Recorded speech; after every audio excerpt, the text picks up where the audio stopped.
friends, and good afternoon, good morning. Do you get a signal coming out of us? Can you hear us today? Thank you very much. Today I'm very happy to be here with you to light the first candle of Hanukkah. So happy Hanukkah, everyone, and a great, let's say, season of light. In the South Hemisphere, it's summer, but it's still very, very, very happy moment in the year for all of us. And I would like to share with you today the topic which is called miracle or miracles. Do we have miracles or do we act? Can man act or make miracle? What is a miracle? When we open our hand, we notice there are 5 fingers, 4 fingers going to one direction, and there's a thumb. The thumb represents the potential, and the 4 fingers, they represent the appearance of time, like the 4 seasons of the year. So, what is a miracle? Miracle is something that we cannot calculate. We cannot perceive. We cannot forecast, yes, or take into consideration. This is from the source. Again, we are just in a way evidencing or witnessing miracle. What is a miracle? Miracle is something that we cannot predict, calculate, consider, or foresee as a coming future. Is this clear, this concept about miracles? Is this clear? I see people here lifting a finger. Is there a question in this matter? Would you like to say something? Everybody's welcome to ask, to share, to sing if you want. So, yes, question, is a miracle divine intervention from the outside or something from the inside of reality? It comes from the hidden. It appears in time and space. We are evidence, in a way, we are, how do you say, evidencing it as a testimony, but it comes from there. And in a way, it's a pre-calculated, but we cannot conceive the calculation because it's infinitely complex. So it comes from there, appears here in space and time. We can evidence it. We can write testimonies about it, but we cannot predict it. Where or when it will appear, in what constellation, in what scenario, we can't. This is why we call it a miracle. In Hebrew, we call it nes. Nes, yes, I would like to write it. Nes. Nes is not just a miracle, it's also a flag. And usually we hang flags on a very high spaces. Yes, because it's beyond reality. It's beyond, it appears in reality. We can evidence it, but it comes from there. But it is much, much higher than we can perceive, like a human mind can calculate. Now we have many calculators, we have AI, though we have all kinds of smart robots, let's call it like this. None of those machines, Grease machine, can take into consideration a miracle. This is very simple because it's not coming from us. Because we appear in space and time in the phenomenon. Yes, in space and time. But miracles are coming from there. They appear in time, but they're coming from there, beyond space and time. Is this clear?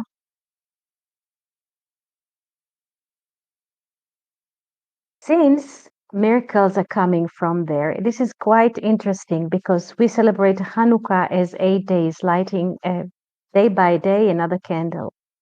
And the realm of miracles is the realm of the eighth sphere of Binah, things that come from there to the phenomenon.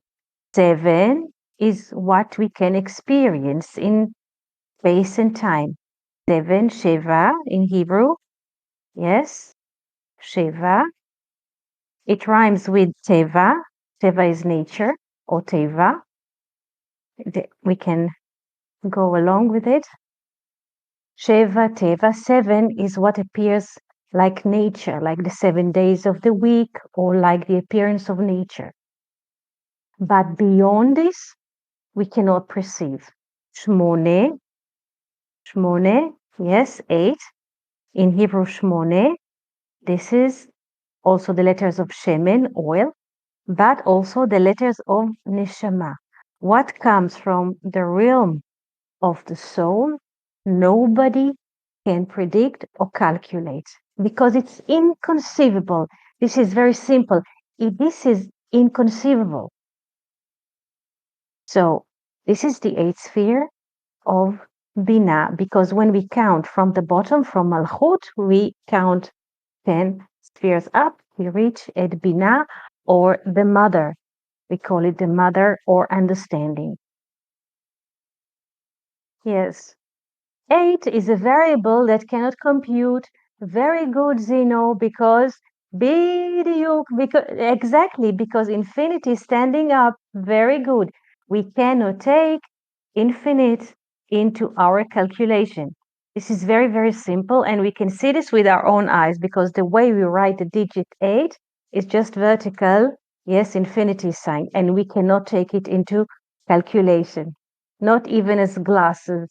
Yes, we don't have calculators. So again, we have Shmone, 8, letters Neshama, and also we have bishop, yes, or the priest, Hashman. Hashman is a bishop. Yes, we have this in a church. Hashman comes from, like, it's a merge of two words.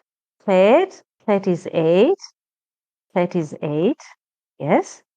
And Shemen. Shemen is the oil. So what is Hashman or bishop? The 8th sphere, which is anointed with the oil. Hashman. Bishop, we say in English. Yes?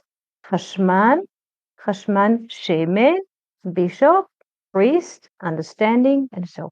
Questions or thoughts from you or things that you would like to share?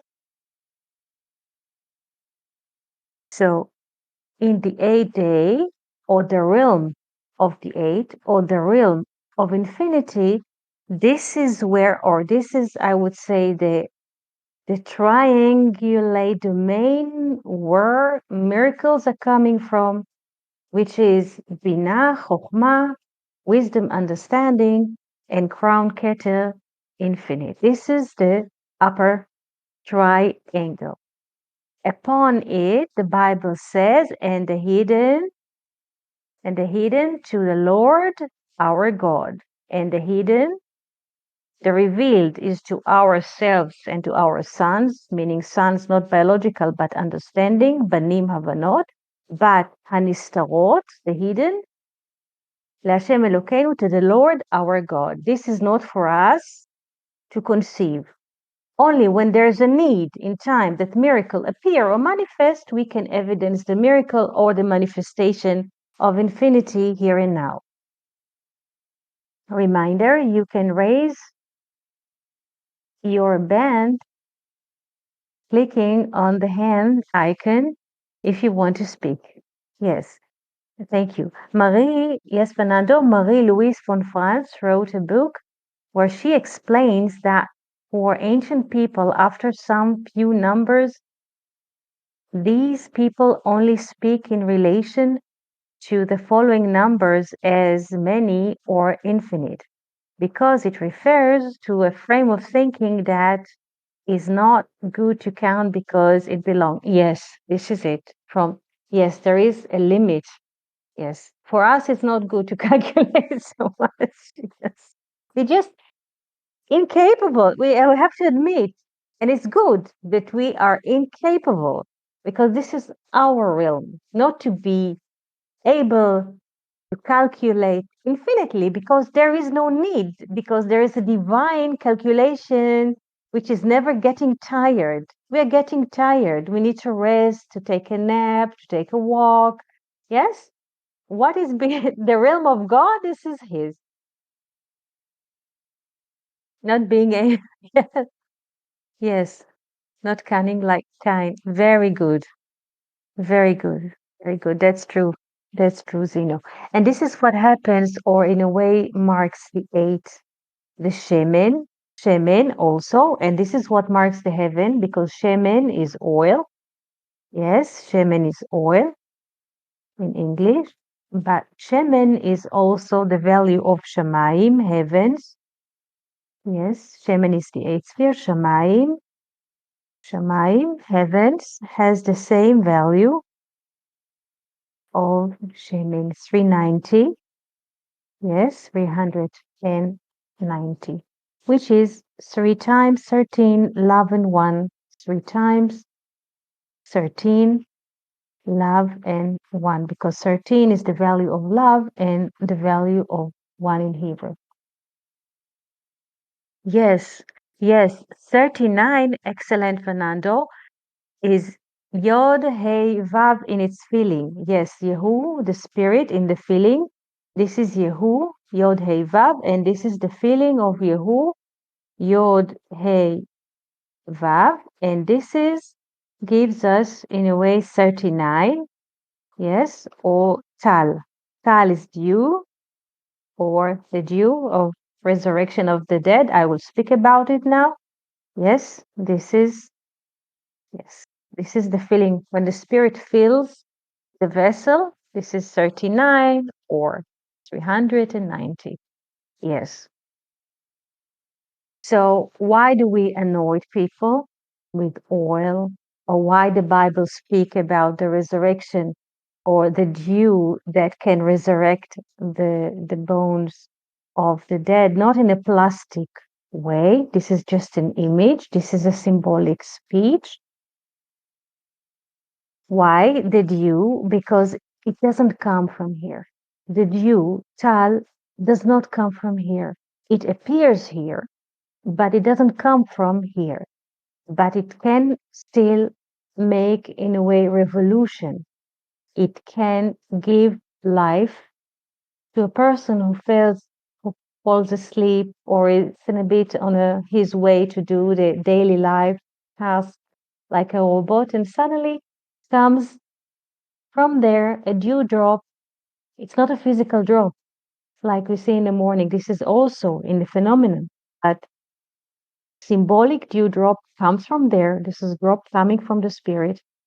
A person suddenly feels inside of his heart that he can move, he can go somewhere, meaning not physically just to the direction of the door or to take a walk, but he can go for something in his life.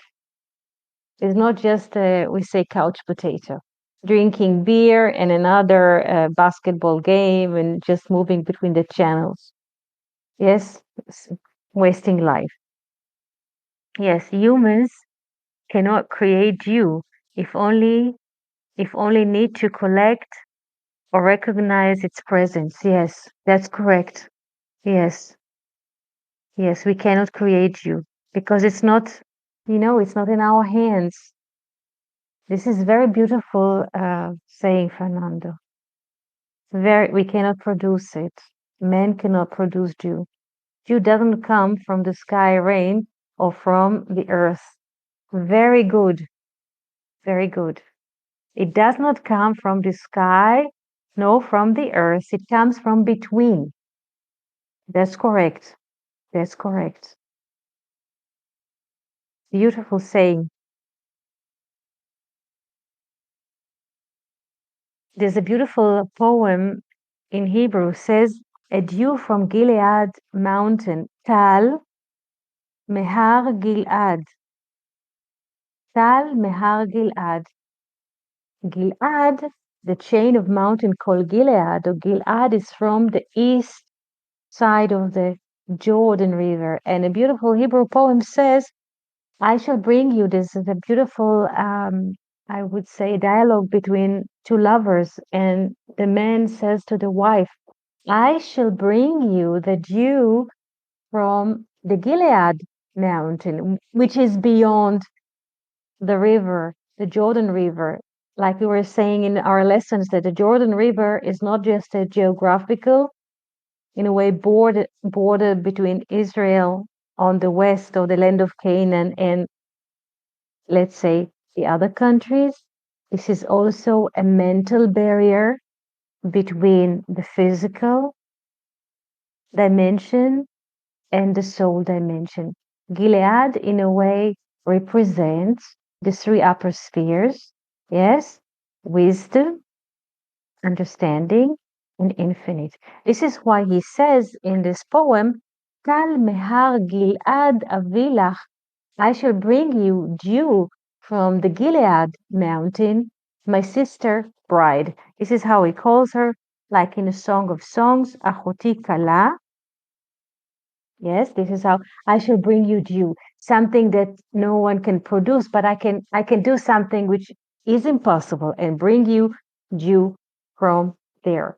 By the way, the word Gilad means happiness forever.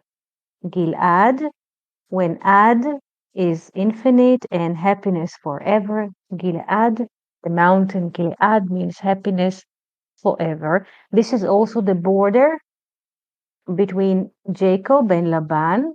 Yes, when finally Jacob leaves Laban after many years with his wife and children, Laban is chasing and they make some kind of memorial between them.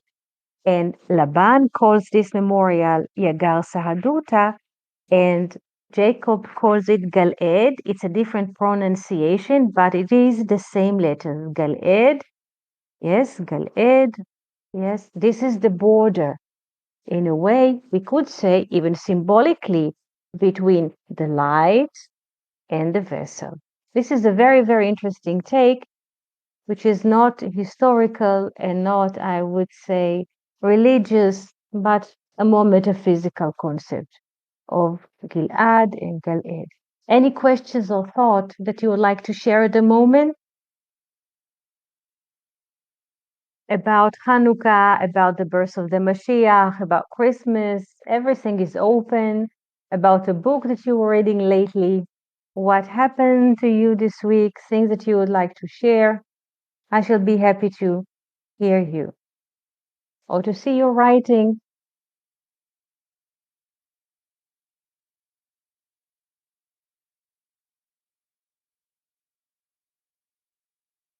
There is a beautiful, yes, Fernando, there is a beautiful song that people usually sing when they light the Hanukkah candles, those candles that we are illuminating, Hanerot Halalu, those candles that we are illuminating this night or the following days are not for us uh, to enjoy, but to mark the miracles.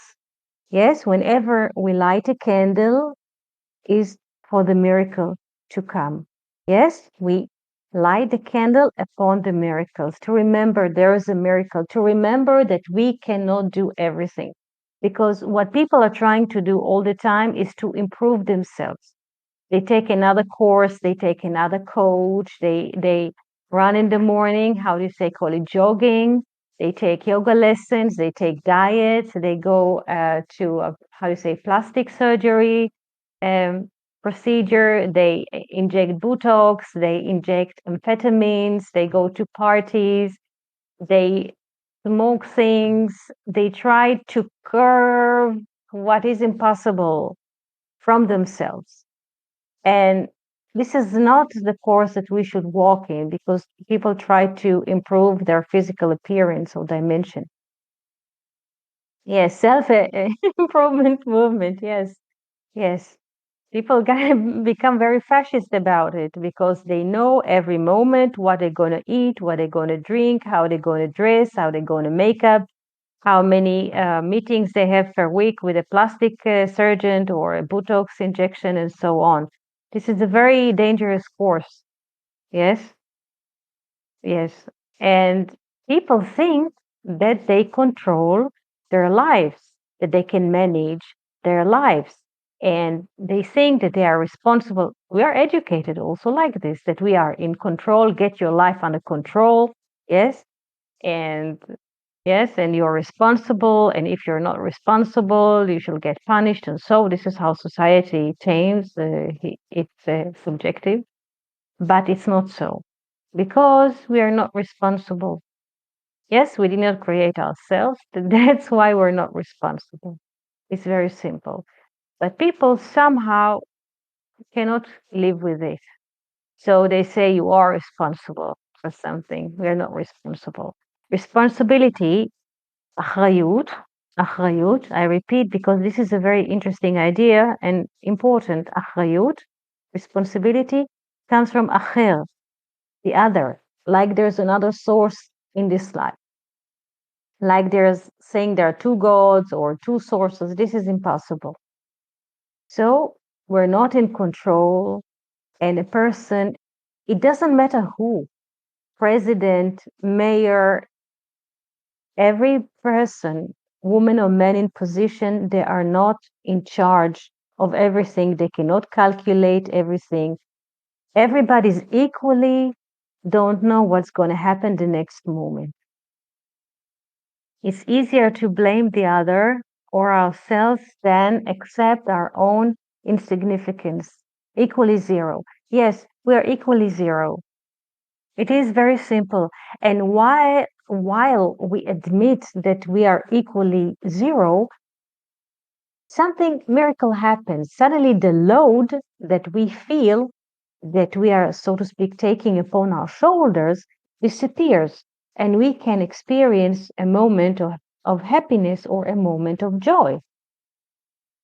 Because if we all the time tell ourselves the story, I was born to this family, and we are carrying a lot of load in amount of tones on our back, on our mind, and we are not free. We are not the details from which our daily life are composed. We are not the details. We are not the summing up, the sigma they call it, yes, on a spreadsheet, is it? Yes, we are not a sum up of details that are appearing in our days, in our weeks, yes, in our months on this planet. The soul comes from there. The soul, in a way, is being hosted by body, yes, and mind, or body or a brain for a couple of years. But the soul is not coming from here. She's just a guest here.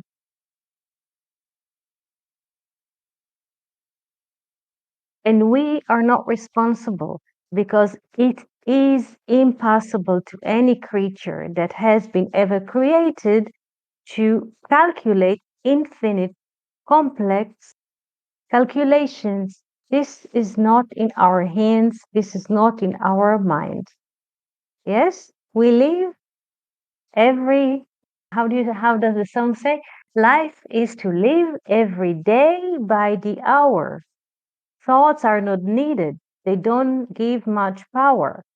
Yes, we are requested to live here by the hour. And this is the great salvation. Hour, sha'ah. Sha'ah is an hour. Sha'ah is an hour. And Yeshua, Yeshua, this is the salvation, to live by the hour. So we have sha'ah as an hour. This is the time. And if we live according to the time, meaning whatever, just to take the moment, not to try to shoot 60 years in the future. Who knows what will happen in 60 years in the future? Who are we? Even, this kind of too ambitious vision. Yes? By the hour, take day by day, hour, what the hour says, there's a need for the season, for the fruits, for the food, for the vegetables, for dressing. Yeah, what life brings into the table. This is very simple. In this way, we can be happy and free. I don't even know about the next six. That's correct. Yes, Fernando. I like your approach, and I think that Hanukkah can represent that the exterior temple body family, job being important, Jew Catholic is meant to be destroyed. But we have an ancient, yes, we have an ancient oil that come from Jacob Israel and that can, yes, maintain the light. Yes, beautiful, beautiful, beautiful. Yes, yes. The former temple or the temple that will be destroyed eventually is all those things that you wrote here. It's a beautiful. If you could write a blog post about it, I shall be happy to host it, Fernando, in our blog. It's beautiful what you say. You can expand it because this is what happens during our life here. We experience the destruction of the temple. Yes, first we go from elementary school, yes, to junior high, and then everything is destroyed, and then we continue. And yes, we're just moving from temporary temples until we understand that the real temple is not in the manifested, but the real temple comes from there and basically is all the time here. We just do not acknowledge that it is here. We always look outside of ourselves. Yes, where is God? Where they gonna host the next Hanukkah or the next Christmas? Life is always there. They have a better tree. They have a better Hanukkah. They have a better menorah. They have a better donuts. Always looking outside, never looking inside. And this is the darkness, to look outside, like waiting in front of an open door. Yes, yes. The thing is, once we turn our glance and we live in a way, the eyes of flesh that look outside all the time, and we just dimming it and look inside, then comes the miracle because there's life always going on there. We just do not notice or we just don't give it attention. But the life in the inner temple are always happening all the time. When we sleep, when we awake, when we dream, all the time there's something going on there. The fact is, the fact is very simple. Usually we don't give it too much attention or we cancel it. We go to the mechanical. Yeah, I need to fuel the car. I need to do gardening. I need to do that. And just we're being active on a horizontal plan, on a multiplicity, like mechanical, technical, let's say, activities. And about what about horizontal relation to the higher, to the upper, to the infinite? Questions or thoughts that you would like to share?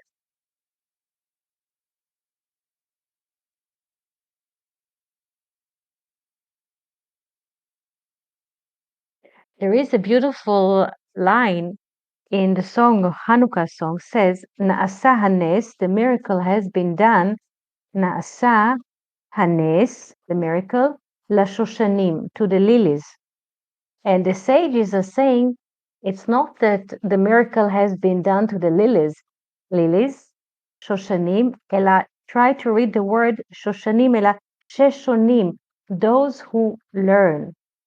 So, Sheshonim, it's the same letters, but in a different order. So, who can experience really the miracle or evidence the miracle? The one who learns. Because what happens in learning, we always need to have a space. If we don't have a space, it is impossible to learn. So when a person learns all the time, and now it doesn't matter what, it can be a software, it can be a musical instrument, it can be a language, a drawing, everything. When a person has a bit of space, he can learn. And in the same space that he can learn, because there is a space within him, also miracle can happen. Because miracle can happen under one condition, that there is space. If there isn't space, miracles are not happening. Yes, this is the only way for a miracle to happen when there's a space. And when there is a space, when there is in a way no me, my, and I, when there is no sense of personal doership, what we call persona. Some people call it ego. I don't want to go into those terms. But there, a miracle can happen only when there's no interference body. And what is the body? It's not just the body, arm and leg, but the perception of there is me. Yeah? Because me is not just a body with arms and legs and head or a suit. Me is the sense of I am the doer here. Yes? I'm the one with the personal doership. I'm, let's say, the owner of the house. I'm the owner of the car. Yeah? This is the perception of me. When a person goes to life with the perception of me, I am the provider, yes? The doer and the haver of my actions. Excellent. Yes. If we go with such a mindset, nothing can happen. Not just a miracle cannot happen, even a song cannot come. A person cannot even hear because he's so occupied with this notion of doer or having the sense of managing my own actions that nothing can come in, not just miracles, even not a phone call, because they're occupied, obsessed with themselves, or personal doership. So why all of this is coming? Because we're quoting, yes, a line from a song, Hanukkah, Na'asa hanes l'shoshanim. The miracle has or became to the lilies, and we say don't read the word shoshanim as lilies, but change the letters shoshanim. Those who are learning, to those people miracles happen.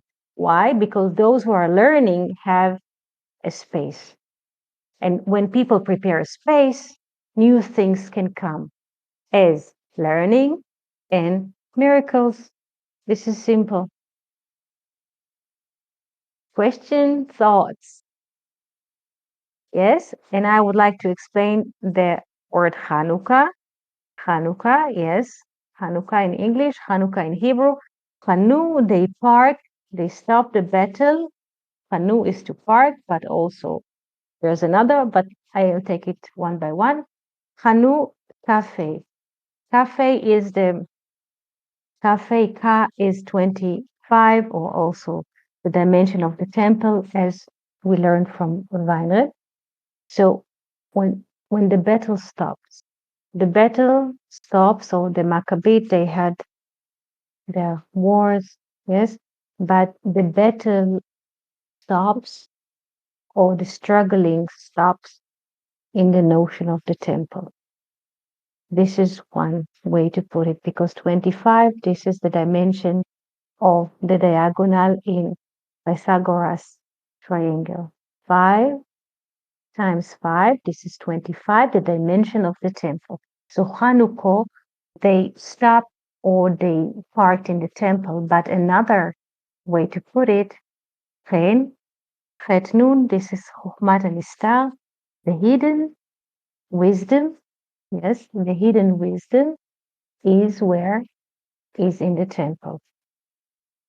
Again, and the temple is marked by the diagonal line when we don't have, in a way, a linear way of thinking. This is where Hanukkah is, in a non-linear dimension. We can say non-linear, we could say parallel thinking, we could say metaphysics, where miracles are happening. Yes, this is Hanukkah. Hanukkah, it means to part, but it means also pain. Pain is Nun Chokhmat Hanistar, the hidden wisdom, to see or to learn what is coming from there. When the internal struggle stops, for a moment we are open to a new perspective. Yes, yes, because we seem to be running all the time. Yes, running from one battle to another. Yes, from one problem, shooting one problem to shoot another 10 problems. Just running like machines. Yes, running and solving problems and creating 10 more, then try to solve them without parking, without resting. So, where can we park? Where can we find rest? In the temple, in a place when there's no struggle, because there's only one in the temple, meaning there is no struggle between the opposites.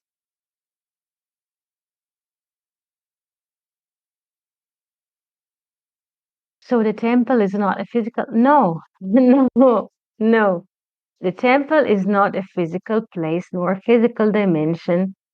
Yes, this is a space in the mind in which we can rest. Yes. Have you seen a lion? Yes. In nature, the lion, if he doesn't run in Africa somewhere in the savannah, he just, sits there with his arms in front, with his mane, and just rest. Like they say, the light is in rest. So, yes, this is like the temple. When we are in the temple of the mind is resting. We have the peace of mind. We're just resting.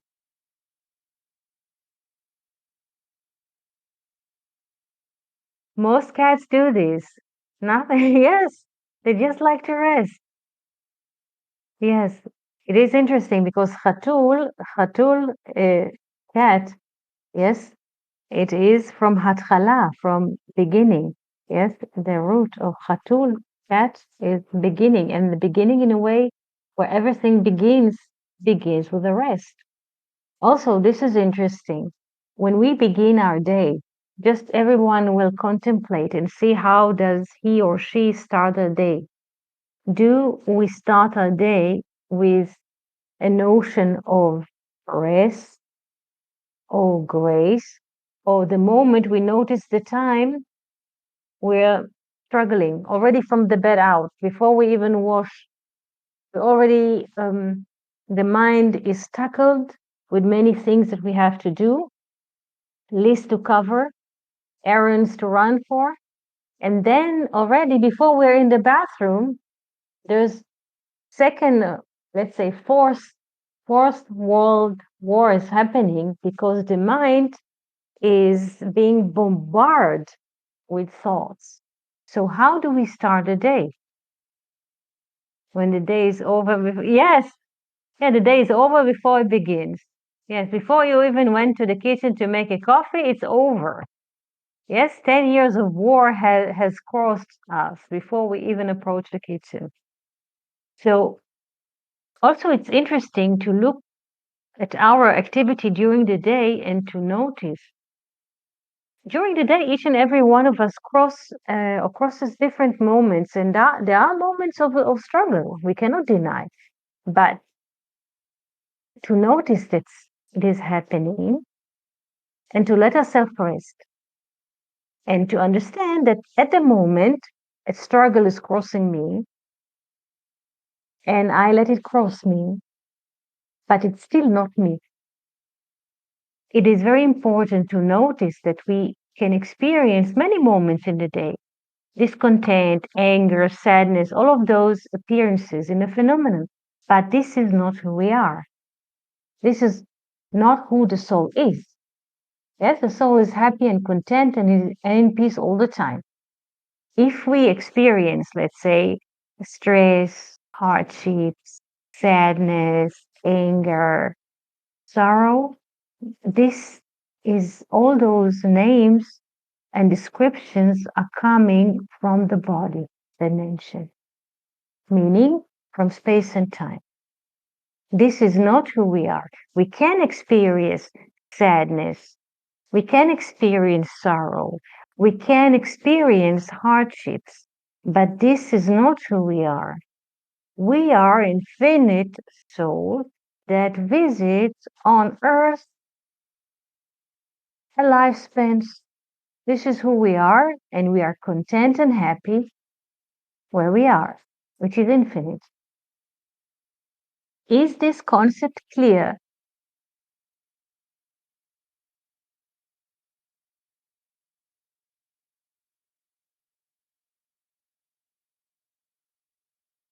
Yes, like butterfly. Yes, we are here. The human soul is a very good description. It's like a butterfly. We're just here for one moment. We, the human mind can count, let's say, 120 years or so. But from the infinite perspective, this is only one moment. Yes, unit, one unit of life, one moment. So though we can experience different moments in the day or in the weeks or in the months, this is not who we are because people, what we do or tend to do, it also depends on the culture and education. That if people experience sorrow or sadness or anger, their surrounding or the way of education is not to show uh, if a person is angry, so he expresses. People sometimes express when they're angry in different ways. They raise their voice, they make a, let's say, a gesture in the hand or so. So in some societies, it is not acceptable, and people are repressed not to express emotion. This is not the way.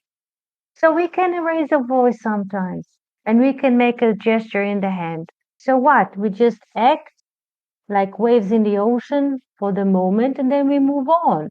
We act in the moment because this is what we are supposed to do, because we are not writing the script of our lives. Don't let us forget we are not the writers of our lives. We're just acting here.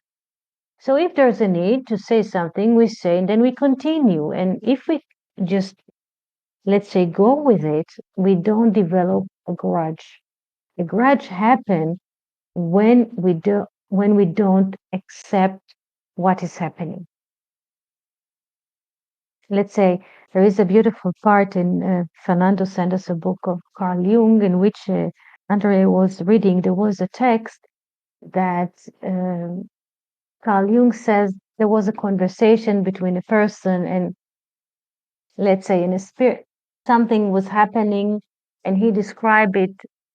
I don't want to go into details, but people can experience many things, many moments, and we should not judge ourselves if there was appearance of an anger, if was appearance of sorrow. We should not judge ourselves. In the story, the narrator is confronted, yes, with his own darkness and rejects it. Yes, yes, that's true. That's true. Just look at just here we live next to the shore. This is an example. Yes. So in the morning, children go to school. So if you open the window or you walk next to the school at 8 o'clock, you see children are going to school and the parents are giving them a lift. At lunch, the parents will pick them up. Meanwhile, things are happening at the ocean. So it's not absolute.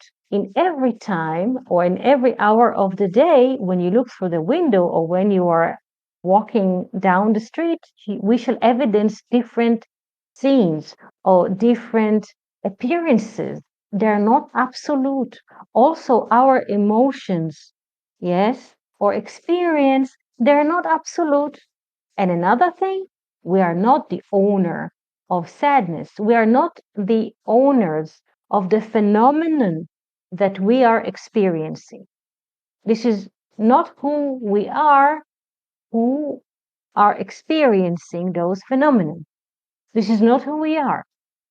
Because if a child, I experienced this, a child was insulted in class, something happened. So he is like, take his arms on his chest. He's upset, lowering his head, lowering his eyes.